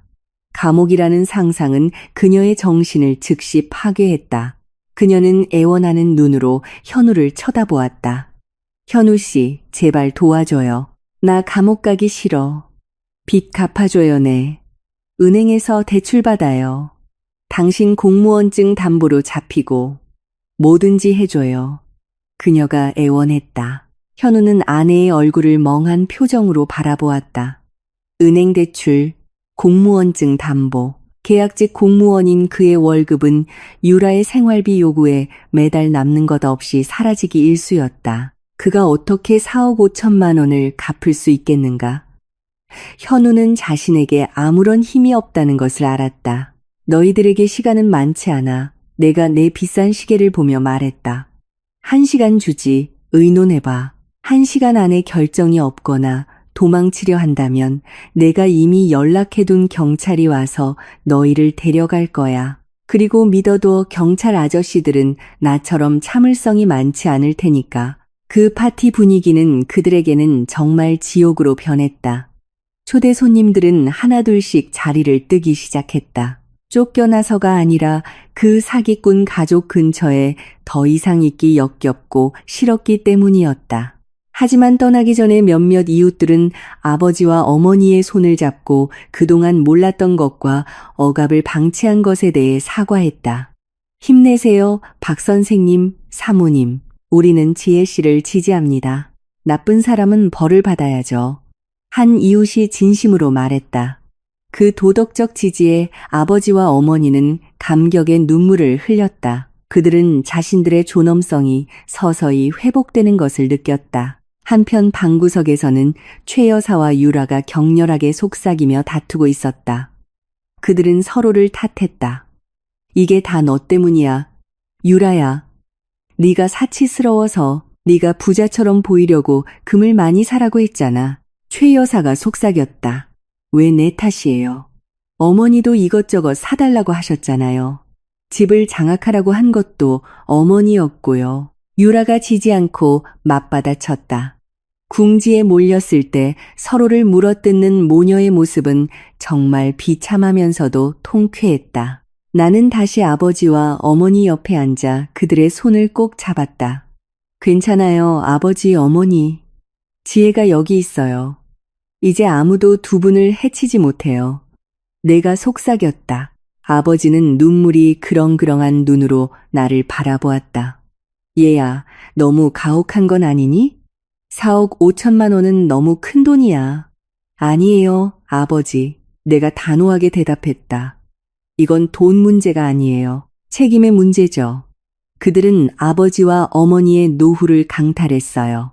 사악한 행동에는 대가가 따른다는 것을 배워야 해요. 제가 그냥 내버려 두면 그들은 절대 뉘우치지 않고 또 다른 희생자를 찾을 거예요. 그 1시간은 그들에게는 매우 느리게, 하지만 나에게는 매우 빠르게 흘러갔다. 나는 그들의 공황에 빠진 얼굴을 보는 매 순간을 즐겼다. 유라는 친구들에게 돈을 빌리려 전화를 걸었지만 허사였다. 누가 순식간에 수억 원을 빌려주겠는가? 최 여사는 현우에게 신장을 팔라고 설득하려 했지만 현우는 꿈쩍도 하지 않았다. 그들은 자신들의 탐욕으로 스스로 쌓아올린 두꺼운 벽에 완전히 몰렸다. 그리고 나, 박지혜는 그들의 운명의 열쇠를 쥔 문지기로 서 있었다. 이 청구서는 종이 위의 숫자가 아니라 내가 그들에게 억지로 보게 한 큰 거울이었다. 그들의 영혼이 얼마나 추악한지 보게 하기 위해서. 벽시계 바늘은 계속 움직였다. 매 초침 소리가 마치 망치처럼 유라와 최 여사를 내리치는 듯했다. 내가 준 1시간의 제한 시간이 거의 다 되어가고 있었다.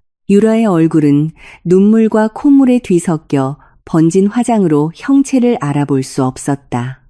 그녀는 좌절하고 절망하고 죽을 만큼 두려워 보였다. 평소 기세등등하던 최 여사는 이제 소파에 웅크리고 있는 비에 젖어 추위에 떠는 고양이 같았다. 입은 무언가 중얼거리고 있었다. 기도를 하는 건지 저주를 퍼붓는 건지 알 수 없었다. 하지만 그 두 여자의 정신적 혼란 속에서 가장 극심한 내적 갈등을 겪고 있는 인물이 있었다. 현우. 내 남동생은 방 한가운데에 뻣뻣하게 서 있었다. 그의 멍한 눈은 나와 아버지, 어머니, 그리고 그의 아내를 번갈아 바라보았다. 수년 동안 나는 현우가 약한 남자라는 것을 알고 있었다. 그는 갈등을 피하는 유형이었다. 시끄러운 것보다 굴복하는 것을 선택하고 가장 크게 소리치는 사람에게 주도권을 넘겨주는 사람이었다. 그리고 그동안은 유라가 그의 인생에서 가장 크게 소리쳤다. 유라가 그의 월급을 관리했고, 유라가 그가 입을 옷을 결정했으며, 유라가 그가 부모님을 찾아뵙는 것을 금지했다. 현우는 아내의 손에 든 생명 없는 인형이 되어 있었다. 하지만 오늘 멍든 아버지, 망가진 손의 어머니, 그리고 정의의 폭풍을 몰고 온 누나를 보며 현우 안에 무언가가 금가기 시작했다. 그의 비겁함의 껍질이 깨지기 시작했다. 현우 씨, 가만히 있지만 말고 뭐라도 해봐요. 유라의 외침이 현우의 상념을 깼다. 유라는 일어나 남편의 몸을 거칠게 흔들었다. 당신 남자잖아. 가장이잖아. 당신 누나한테 맞서요. 그 빚은 무효라고 말해. 우리가 안 갚을 거라고 말하라고. 당신 아내를 지켜요. 네? 당신 아내가 감옥 가는 꼴을 보고 싶어? 응? 현우는 대답하지 않았다. 그의 몸은 유라의 손길에 따라 흔들렸지만 눈은 여전히 바닥을 멍하니 바라보고 있었다. 여보, 대답 좀 해봐. 유라가 더욱 히스테릭해졌다. 이제 그녀는 주먹으로 현우의 가슴을 치기 시작했다. 벙어리야. 아내 하나 지키지 못하면서 남편 노릇은 무슨 소용이야. 이 쓸모없는 남자, 겁쟁이, 찌질이, 월급이 적으니 배짱도 작지. 그 욕설은 유라의 입에서 계속 흘러나왔다. 아마 현우가 작은 실수를 할 때마다 수천 번은 내뱉었을 똑같은 말들이었다. 평소라면 현우는 사과하고 무릎을 꿇었을 것이다. 하지만 이번에는 달랐다. 유라가 찌질이라는 단어를 말했을 때 현우는 천천히 얼굴을 들었다. 그는 유라를 바라보았다. 그 시선은 평소와 같은 두려움의 시선이 아니었다. 그것은 지친 시선이었다. 수년간 쌓여온 피로, 항상 틀렸다고 여겨지는 것에 대한 피로, 항상 요구받는 것에 대한 피로, 그리고 가장 심한 것은 자신의 부모님에 대한 죄책감으로 인한 피로였다. 갑자기 현우가 자신을 때리고 있는 유라의 두 손목을 잡았다. 그의 악력은 강했고 유라는 놀라 소리치는 것을 멈췄다. 그만해. 현우가 낮게 말했다. 목소리는 쉬었지만 조용한 방 안에서 선명하게 들렸다. 뭐라고? 유라가 눈을 부릅떴다. 현우가 감히 자신을 거칠게 만졌다는 것을 믿을 수 없었다. 놔, 아프잖아. 그만하라고 했어. 현우가 소리쳤다. 그의 목소리는 우렁차게 울려 퍼져 소파에 있던 최 여사를 깜짝 놀라게 하고 아버지와 어머니를 움찔하게 했다. 내가 평생 현우가 그렇게 크게 소리치는 것을 들은 것은 처음이었다. 현우의 숨이 가빠졌다. 가슴이 오르내리며 마침내 화산처럼 폭발한 감정을 억누르고 있었다. 그는 유라의 손을 뿌리쳐 그녀가 뒤로 비틀거리게 했다. 내가 나를 쓸모없는 남자라고 했지, 찌질이라고 했지. 그래, 내 말이 맞아. 유라야, 난 정말 찌질이야. 하지만 내 월급이 적어서가 아니야. 너 같은 악마 같은 여자가 내 어머니의 발밑에 있는 천국을 짓밟도록 내버려 뒀기 때문이야. 현우는 분노로 떨리는 검지로 유라의 얼굴을 가리켰다. 동생의 뺨에 눈물이 흐르기 시작했다. 우리가 결혼한 5년 동안 나는 침묵했어. 네가 내 월급 전부를 달라고 하면 줬어. 네가 아버지께 돈 보내지 말라고 하면 따랐어. 네가 나를 모욕하면 받아들였어. 나는 그게 아내를 위해 굴복하는 좋은 남편이 되는 길이라고 생각했어. 하지만 내가 틀렸어. 내 침묵이 오히려 너를 괴물로 만들었어. 내 침묵이 내 부모님을 고통스럽게 만들었어. 어머니 손을 봐. 현우가 돌아서서 김영희 어머니를 가리켰다. 나를 낳아주신 분의 손을 보라고. 내 파티복을 빨다가 망가졌어. 내 양심은 어디 있어? 유라야? 어디 있냐고. 유라는 얼어붙었다. 그녀는 현우의 이런 면을 본 적이 없었다. 여보, 당신, 저 늙은이들 때문에 나한테 소리 지르는 거야? 입 닥쳐. 현우가 말을 잘랐다. 그 늙은이들이 나를 여기까지 키워주셨어. 그리고 너와 내 엄마는 우리 피를 빨아먹는 기생충일 뿐이야. 현우는 나를 향해 돌아섰다. 그는 젖은 눈으로 나를 바라보았다. 누나, 미안해. 그가 나지막이 말했다. 그리고 그는 아버지와 어머니 앞에 무릎을 꿇었다. 그는 아버지의 다리를 붙잡고 어린아이처럼 울부짖었다.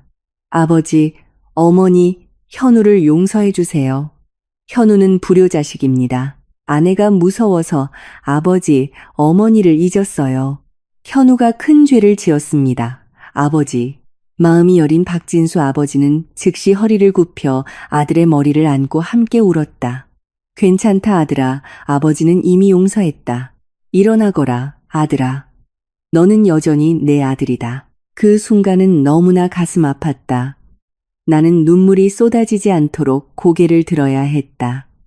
이것이 내가 기다려온 것이었다. 돈도 감옥도 아닌 내 동생이 가족의 품으로 돌아오는 것. 현우는 천천히 일어섰다. 그는 소매로 눈물을 닦았다. 그의 얼굴은 이제 달라 보였다. 새로운 단호함이 깃들어 있었. 그는 여전히 충격에 빠져 있는 유라와 최 여사를 향해 돌아섰다. 최유라. 현우가 평탄하게 불렀다. 오늘부터, 이 순간부터 나는 더 이상 내 남편이기를 거부한다. 나 박현우는 당신에게 이혼을 통보한다. 우리 이혼하자. 마지막 두 단어는 폭탄보다 더 강력하게 터졌다. 우리 이혼하자. 유라는 마치 산채로 가죽이 벗겨지는 듯한 비명을 질렀다. 안 돼. 아, 현우 씨, 미쳤어요. 나를 버릴 수 없어. 누가 당신을 돌봐줘. 누가 당신 밥 해줘. 당신 나 없이는 못 살아. 나 혼자 밥해 먹을 수 있어, 유라야. 아니면 도시락 사 먹으면 돼. 너와 함께 매일 속 썩는 것보다 훨씬 나아. 현우가 차갑게 대답했다. 그리고 당신 최 여사님, 내 누나 집에서 당장 나가세요. 당신 딸 데리고 떠나라고. 나는 당신들과 더 이상 아무런 관계도 없어. 자신의 돈줄이었던 현우가 손을 뗐다는 것을 깨달은 최 여사는 극도로 당황했다. 현우야. 그러지 마, 얘야. 이건 잘 이야기하면 되잖아. 유라는 그냥 감정이 격해졌을 뿐이야. 이혼은 하지 마. 응? 나중에 누가 내 차 할부금 내줘. 누가 생활비 줘? 나는 그 비참한 애원을 자르며 앞으로 나섰다. 더 이상 당신의 사치스러운 생활을 지원해 줄 사람은 없어요. 최 여사님. 현우는 정신 차렸어요. 당신들의 현금 인출기는 영구적으로 고장 났다고요. 이제 처음 선택지로 돌아가죠. 4억 5천만 원을 갚거나 감옥에 가거나. 현우가 유라 씨와 이혼했으니 그는 더 이상 아내의 범죄에 대한 빚을 책임질 의무가 없어요. 그건 순전히 유라 씨와 최 여사님 개인의 범죄 행위입니다.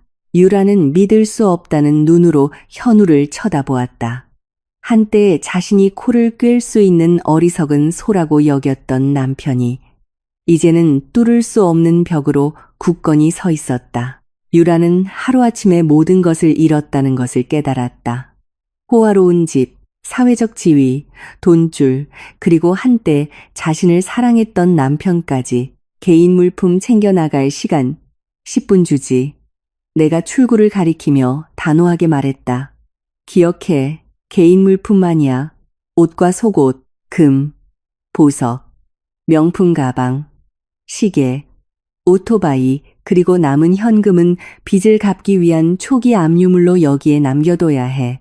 만약 속옷 안에 반지 하나라도 숨기면 절도로 간주하고 형량은 더 무거워질 거야. 현우는 현관문으로 걸어가 문을 활짝 열었다. 오후의 햇살이 거실로 들어와 마치 어둠이 떠나갈 길을 열어주는 듯했다. 나가세요. 현우가 전 아내의 얼굴을 보지 않고 말했다. 유라는 흐느껴 울었다. 다리가 마비된 듯했다. 최 여사는 떨리는 손으로 그녀를 부축하려 애썼다. 두 사람은 오늘 아침에 보여주었던 거만한 모습과는 거리가 먼 매우 비참한 모습이었다. 그들은 가족의 차가운 시선을 받으며 옷가지를 챙기러 방으로 절뚝이며 걸어갔다. 현우의 결정은 그들의 거짓된 궁전을 무너뜨리는 마지막 망치질이 되었다. 이 집에는 더 이상 그들이 기댈 곳이 없었고 그들이 조종할 수 있는 마음도 없었다. 카르마는 매우 깔끔하고 고통스러운 방식으로 작동하고 있었다. 내가 준 10분은 최 여사와 유라에게는 매우 느리면서도 숨막히게 흘러갔다. 그들이 한때 자신들의 개인 공간이라고 주장했던 방 안에서는 서둘러 가방에 물건을 던져 넣는 소란스러운 소리가 들렸다. 유라의 흐느낌과 최 여사의 투덜거림이 희미하게 들려왔고 억지로 닫는 가방 지퍼 소리가 간간이 섞였다. 나는 거실 문가에 기대어 팔짱을 낀 채 그 방문이 움직일 때마다 먹이를 노리는 매처럼 감시했다.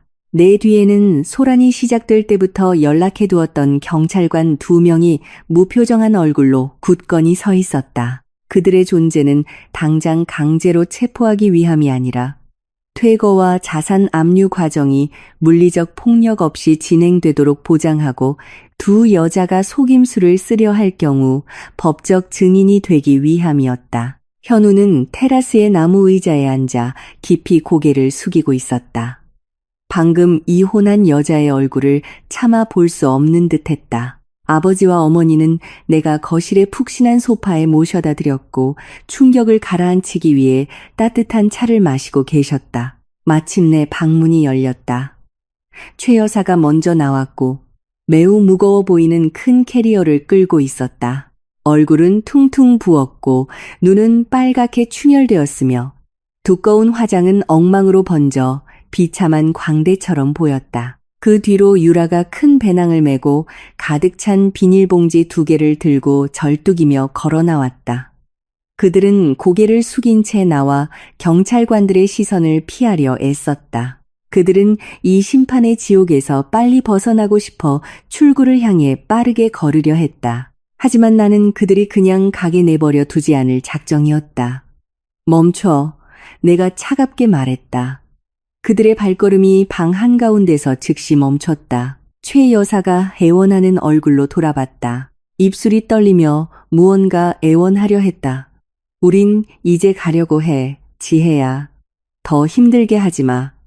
우리 옷만 챙겼어. 그녀가 쉰 목소리로 말했다. 아까 개인 물품만 가져가라고 했을 텐데. 헌옷과 속옷, 값비싼 자산은 안 돼. 내가 다가가며 단호하게 말했다. 나는 함께 온 여경에게 신호를 보내 그들의 가방을 검사하도록 했다. 경찰관님, 이분들 가방 내용물 좀 확인해 주세요. 제 아버지 물건을 숨긴 것 같아서요. 유라가 소리를 지르며 가방을 꼭 껴안았다. 이건 내 개인 물품이야. 만지지 마. 인권 침해라고. 그녀는 자신도 이해하지 못하는 법률 용어를 사용하며 히스테릭하게 소리쳤다. 여경은 침착하지만 단호하게 유라의 손에서 가방을 빼앗았다. 죄송합니다. 부인. 절차입니다. 집주인께서 자산절도 혐의로 신고하셨습니다. 저희는 검사해야 합니다. 가방은 테이블 위에서 열렸고 내용물이 쏟아져 나왔다. 내 의심과 예감은 정확했다. 구겨진 옷 더미 사이로 그들이 밀반출하려던 반짝이는 물건들이 떨어져 나왔다. 두꺼운 금목걸이가 든 붉은 벨벳 보석함, 다이아몬드 반지 여러 개, 명품 시계, 그리고 고무줄로 묶인 현금 다발이 있었다. 오늘 아침 유라가 수집상에게서 받은 수확금이었다. 마당에 모여 창문으로 엿보던 이웃들은 그 탐욕의 증거를 보고 즉시 조롱하며 소리쳤다. 도둑년, 도둑년 같으니. 한 이웃이 외쳤다. 쫓겨나면서도 훔쳐가려고 하네. 유라의 얼굴이 새하얗게 질렸다. 그녀는 더 이상 할 말이 없었다. 나는 보석함을 들어 열고 그 내용물을 아버지께 보여드렸다. 이게 아버지 돈이에요. 아버지의 피땀을 그들이 과시용 금으로 바꾼 거라고요. 아버지는 그저 고개를 저으셨다. 자신의 며느리가 얼마나 잔인했는지 보며 다시 눈물을 흘리셨다. 나는 시선을 유라와 최 여사의 몸으로 돌렸다. 당신들 몸에 걸친 거 전부 벗어. 내가 명령했다. 뭐라고? 최 여사가 눈을 부릅떴다. 손이 반사적으로 목에 걸린 금목걸이를 잡았다. 이건 작년에 유라가 준 생일 선물이야. 누구 돈으로 샀는데? 현우 돈? 아버지 돈? 내가 말을 잘랐다. 현우 월급은 빠듯해. 그렇게 무거운 목걸이를 사줄 수 있을 리가 없지. 그건 내놓은 수학금이야.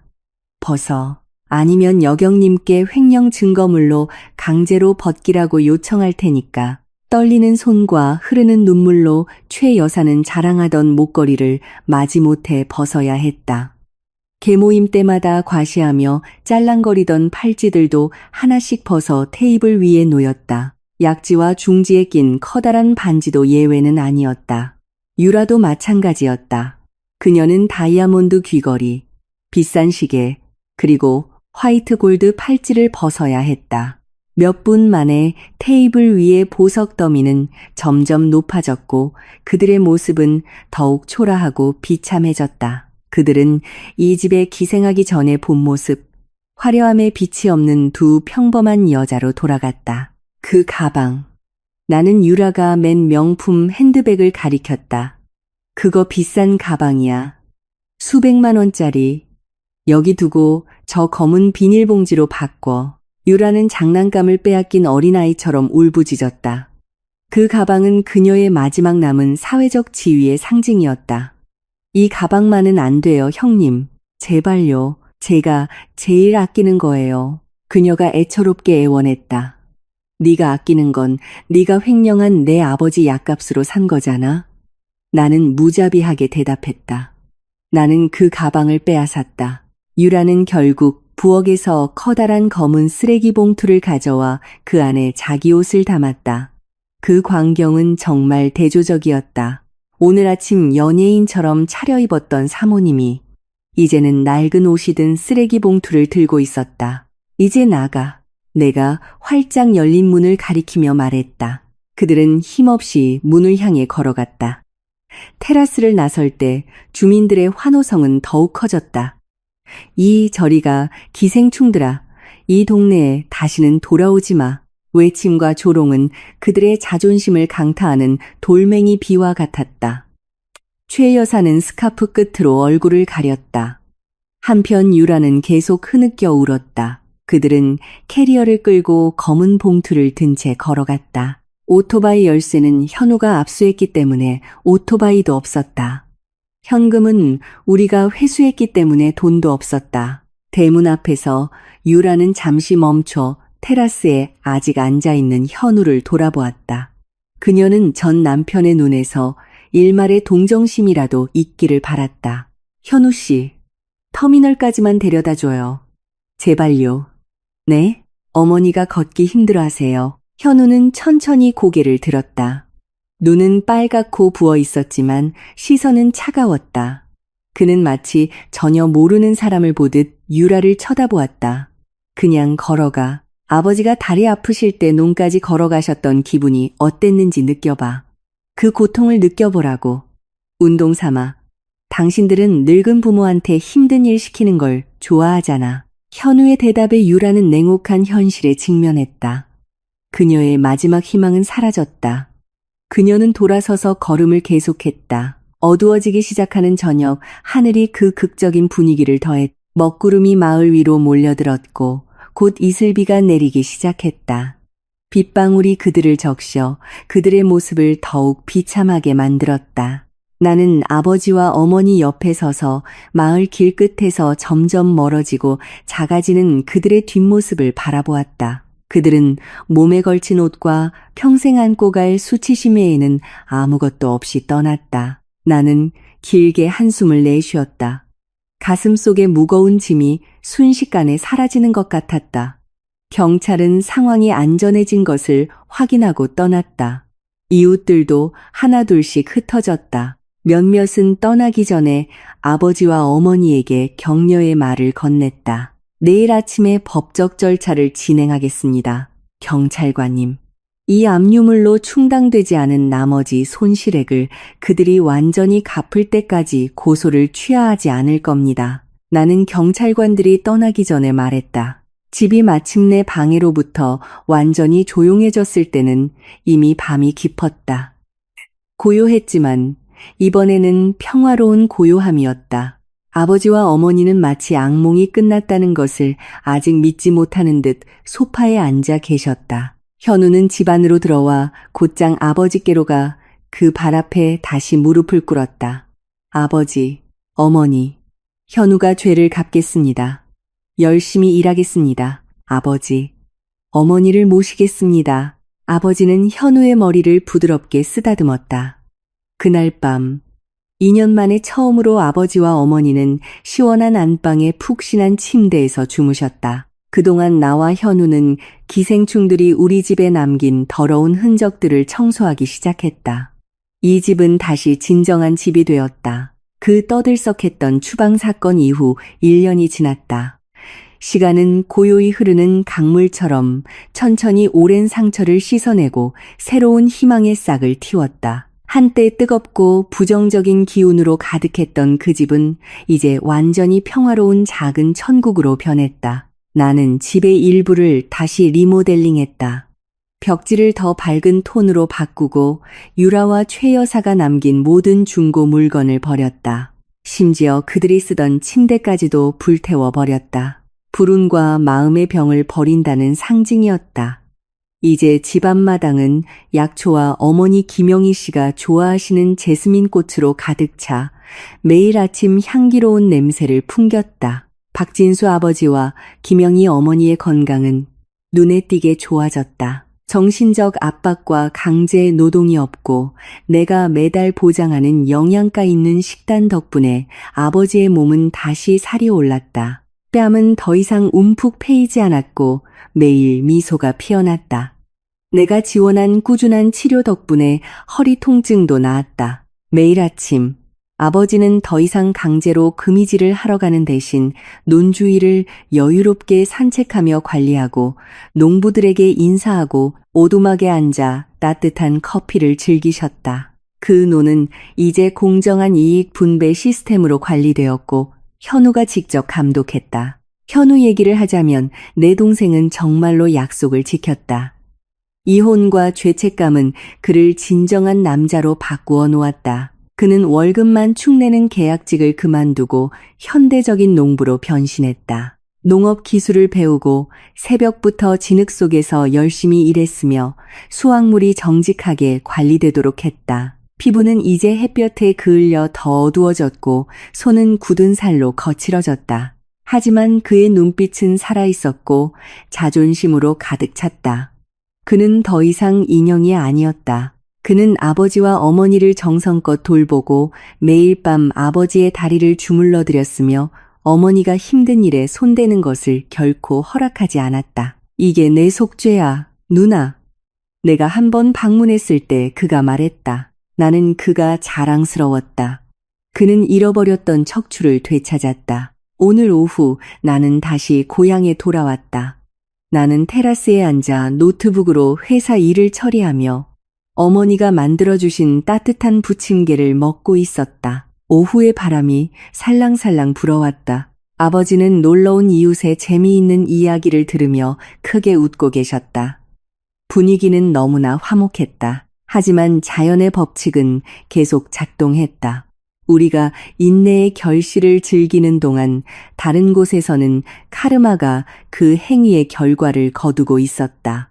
유라와 최 여사가 쫓겨난 후 좁은 단칸방을 얻어 살고 있다는 옆 도시에 사는 한 친척으로부터 소식을 들었다. 그 소식은 정말 비참했지만 부인할 수 없게도 그것을 들었을 때 정의가 실현되었다는 느낌이 들었다. 재산 없이 쫓겨난 후 그들은 비참하게 살았다. 헌 옷을 판 돈은 한 달 만에 바닥났다. 꾸미고 욕하는 것 외에는 아무런 기술이 없는 유라는 일자리를 찾기 어려웠다. 나쁜 태도 때문에 졸업장도 소용없었다. 결국 유라는 붐비고 더러운 포장마차, 식당에서 접시 닦기로 일하게 되었다. 그 아이러니를 상상해보라. 한때 비단처럼 곱고 항상 값비싼 매니큐어로 관리받던 유라의 손은 이제 매일 강한 세제와 더러운 기름에 담가져 거칠고 갈라지고 물집이 잡혔다. 그녀는 매일 밤 수백 개의 더러운 접시를 닦아야 했다. 마치 그녀가 어머니에게 자기 옷을 빨라고 강요했던 것처럼. 듣자 하니 그 식당 주인은 매우 포악해서 접시에 얼룩이 조금이라도 있으면 손님들 앞에서 유라를 욕했다고 한다. 멍청하고 느리다고 불렀다. 유라는 그저 고개를 숙이고 울며 한때 자신이 다른 사람의 얼굴에 뱉었던 쓰디쓴 침을 삼킬 수밖에 없었다. 해고당하면 밥을 먹을 수 없었기 때문에 저항할 수 없었다. 최 여사의 운명은 더욱 비참했다. 사회적 지위를 잃고 가난하게 사는 극심한 스트레스가 고혈압을 유발했다. 몇 달 전 그녀는 뇌졸중으로 쓰러져 반신불수가 되었다. 그녀는 좁고 답답한 단칸방에 얇은 요위에서 누워 지낼 수밖에 없었다. 아이러니하게도 한때 그녀가 목숨 걸고 편들었던 사랑하는 딸 유라는 그녀를 정성껏 돌보려 하지 않았다. 유라는 일에 지쳐 밤늦게까지 어머니를 굶기는 일이 잦았다. 이웃들은 유라가 일어나지 못해 바지에 실내한 어머니를 꾸짖는 소리를 자주 들었다고 한다. 이 귀찮은 늙은이, 성가시게만 하고 왜 그냥 죽지 않는 거야? 유라의 그 외침은 한때 그녀가 내 아버지에게 퍼부었던 외침과 똑같았다.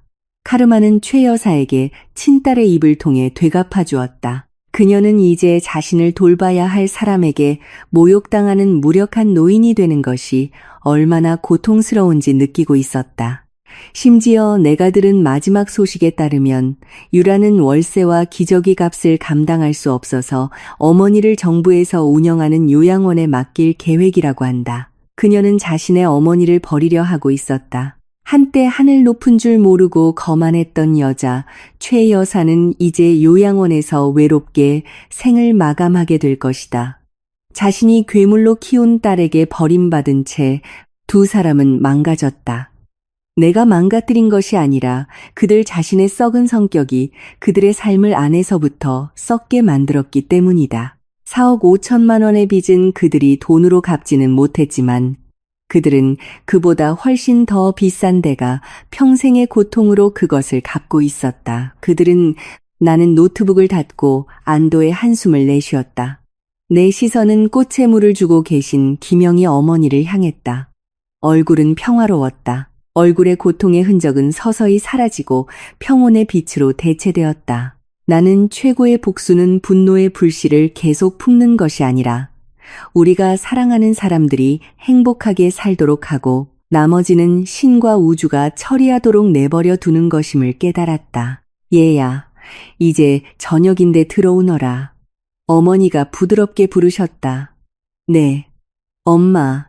나는 미소 지으며 대답했다. 나는 일어나 옷을 정돈했다. 안으로 들어가기 전에 나는 어두운 마을 길 쪽을 다시 한번 돌아보았다. 그곳, 눈에 보이지 않는 먼 곳에서 나는 두 여자가 희미한 가로등 불빛 아래서 혹은 답답한 방구석에서 운명을 한탄하며 울고 있다는 것을 알았다. 그건 그들이 선택한 길이니 어쩔 수 없다. 나는 따뜻한 집 안으로 들어서며 문을 단단히 닫고 밖의 모든 어두운 이야기를 남겨두었다. 이곳, 이 집 안에는 오직 웃음과 기도, 그리고 영원한 사랑만이 있을 뿐이다. 정의는 실현되었고 이 이야기는 완벽하게 끝났다.